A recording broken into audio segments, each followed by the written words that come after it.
Good morning, Stephen Roberts. Thanks for checking in. Sure, anytime, McGraw. All right, as we now pivot to the general election, let's first start with Hillary and Bernie. It seems like even the most ardent Bernie supporters are starting to turn on him, and they're coming to the conclusion that Bernie is being more of a problem than he is a benefit here. Well, a lot of the professional Democrats, the liberal senators, are starting to feel that way, but the rank and file Sanders supporters still are resistant to the allures of Hillary Clinton. You look at our latest ABC poll out this morning, 20% of Sanders voters say they're going to vote for Trump, not Clinton, 20%.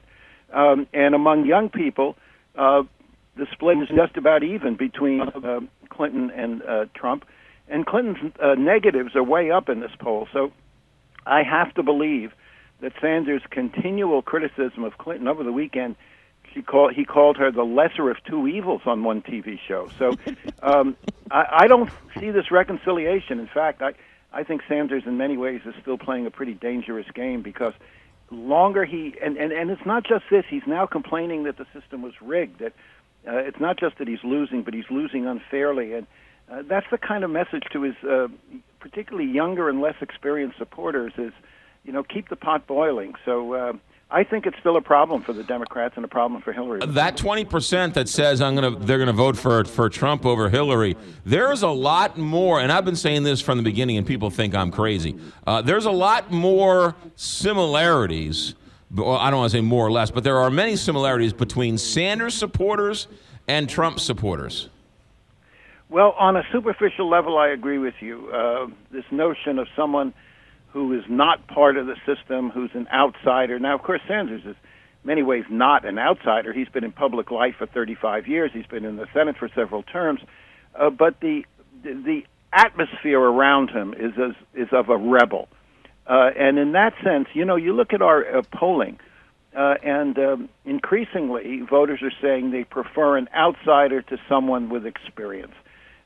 Everybody who believes that experience is the most important qualification is heavily for Hillary Clinton, but we saw it in the Republican primaries. There was Jeb Bush selling experience, and the voters weren't buying. So on that level, this notion of someone who is not part of the inner circle, not a Bush, not a Clinton, I agree with you. There is a similarity in tone, if not necessarily in policies. We're starting to see some polls come out in which a general election matchup between Trump and Hillary, in which there are either very close, inside the margin of error, and then you see other ones where, Clinton's winning big. What are we to make of these polls that seem to be all over the place?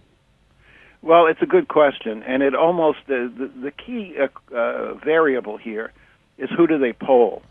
And if the polls anticipate a larger turnout of minority voters and therefore weight them more heavily in the sample, then that poll is going to be significantly pro-Clinton.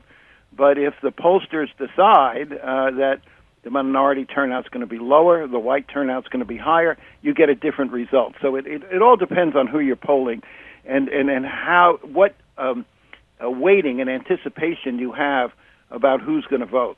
And that's one of the reasons why the whole Sanders-Clinton turmoil is important, because Clinton needs a significant turnout, not just among minorities, but among young people. If you look at the Obama coalition, young people are a very important element of that. And that's why it's disturbing to a lot of Clinton people that the Sanders' attacks continue, because turnout is going to be critical. All right, Stephen Roberts, what about, for years, we've been hearing about infrastructure and data-driven politics, and these guys need an entire apparatus to get elected, and Donald Trump's doing it the exact opposite way. He's going to have none of that for the general election. How much of that is going to hurt him and the party in the general election? Well, we don't know yet, but I do think that the Democrats have enjoyed for years now a very significant advantage, not just data-driven politics. You've got to understand what that means. That means on Election Day, you know virtually every single person who is a likely voter for you. That means you can contact them several times. That means you can send people to their houses practically, send them helicopters if you know that they're a voter.